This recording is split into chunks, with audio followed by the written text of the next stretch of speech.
কর্ণধার অরিজিৎ রায়। এবং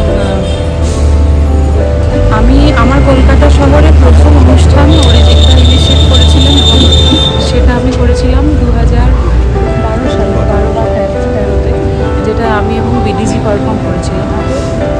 তারপর থেকে শুধু মিউজিক না, শুধু আর্ট নয়, লাইফ লেসন্স আমাকে যদি কেউ দিয়ে থাকেন, আমার যদি কোনো একমাত্র বন্ধু হন যাকে আমি ফোন করে আমার মন খারাপের কথা অবলীলাক্রমে বলতে পারি, তিনি বিডিজি বিপ্লব দা।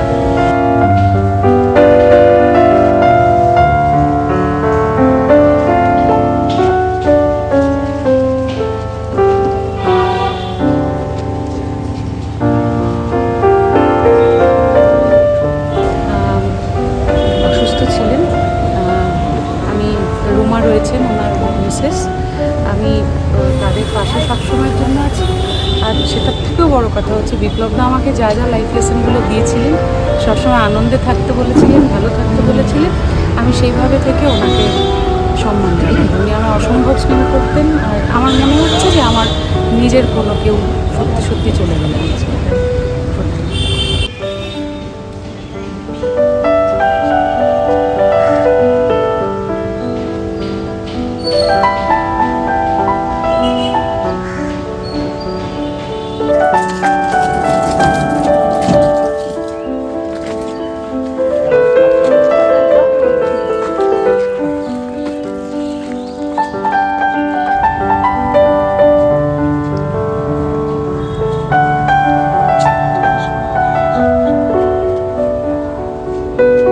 না, আমি চিনতে পারিনি, কারণ ওনার মনে হচ্ছে উনি নন, অন্য কেউ শুয়ে আছেন মনে হচ্ছে, কারণ একদমই চেনা যাচ্ছে না ওনাকে।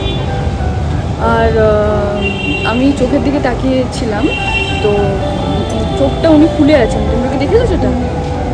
চোখ খোলা, হ্যাঁ, ও দুটোই খোলা আমার চোখ, যেটা দেখে আমি মানে অদ্ভুত একটা শখের মধ্যে আছি যে উনি এটা ওই মানুষ, সেটা মানে কোনোভাবেই কোনো দিক থেকেই মিল নেই আর কি। তো আমি কথা বললেন ওনার অনেকদিন ধরে নাকি শরীরটা খারাপ ছিল, কিডনির প্রবলেম ছিল। নিধিজুড়াতে আমাদের সঙ্গে কাজ করেছেন, আমার সঙ্গে খুবই কম সিন থাকতো, স্রোতের সঙ্গে বেশি সিন থাকতো। স্রোতে যেহেতু শ্বশুরমশাই হয়েছিলেন, বিপ্লবদার এমনি তখনও শরীরটা খুবই খারাপ ছিল, কিন্তু একটা জিনিস ভেবে খুব কষ্ট হচ্ছে যে কোনো ওরকম মানে মারা যাওয়ার সিন কিছু থাকলে উনি খুব কষ্ট পেতেন। মানে উনি বলতেন যে এটা করতে হবে, ও মরে যেতে হবে, মানে এরকম একটা অদ্ভুত কথা বলতেন। ওনার হাত লাস্টেও যখন মিঠিজোড়া করতো তখন এরকম হাত কাঁপতো, ওনার পুরো শরীর কাঁপতো। তো মানে এটাই বলবো যে বুঝতেই পারছি না বিপ্লবদার সাথে কোনোরকম কোনো মুখটাতে এমনিতেও মাস্ক দেওয়া আছে যাতে দেখতে না পায় সবাই, চোখটা মানে কিছুই মানে একদমই বোঝা যাচ্ছে না যে এটা উনি আর কি। ওয়েট লস হতেই পারে মানুষের, এটা তো মানে একটা মানুষটাই মনে হচ্ছে অন্য চেঞ্জ পুরো একদম। কষ্ট পাচ্ছিলেন এটা শুনেছি, কি বলবো আর।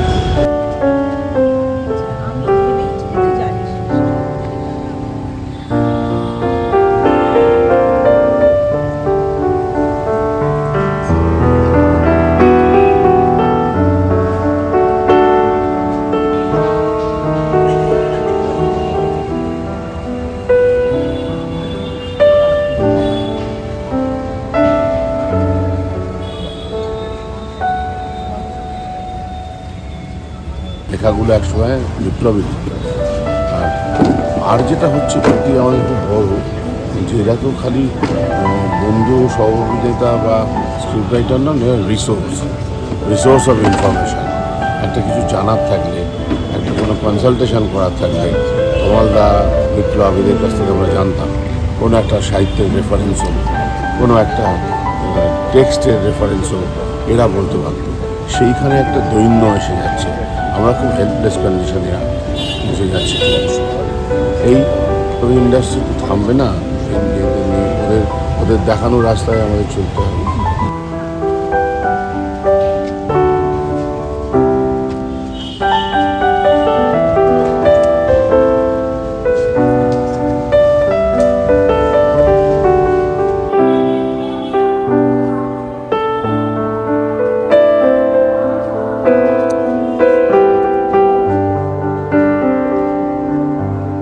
বিগত 2 বছর ধরে বাবা খুবই ভুগছিলেন, অনেকবার হাসপাতালে ভর্তি হয়েছেন, বাড়ি এসছেন, আবার হাসপাতালে আছেন। একটা সুস্থ মানুষ ধীরে ধীরে ধীরে ধীরে অসুস্থ হতে থাকলেন। তো বাবার যে মনের স্পিরিট এটাও কমে যাচ্ছিল। তো একটা পয়েন্টের পরে মনে হচ্ছিল বাবার খোলটাই আছে, মানুষটা আর নেই। আজ সকালে বাবা চলে গেল, কিন্তু আমার মনোকামনা এবং মনে হয় যে বাবা এখন অনেক বেটার আছে, যেখানেই আছে। হয়তো আবার নতুন করে জন্ম নেব, যে কষ্টটা বাবা পাচ্ছিল সেটা আর পাচ্ছে না, সেটাই ভগবানের আশীর্বাদ। কিন্তু বাবার কষ্ট শেষ হলো, আমাদের কষ্ট শুরু হলো।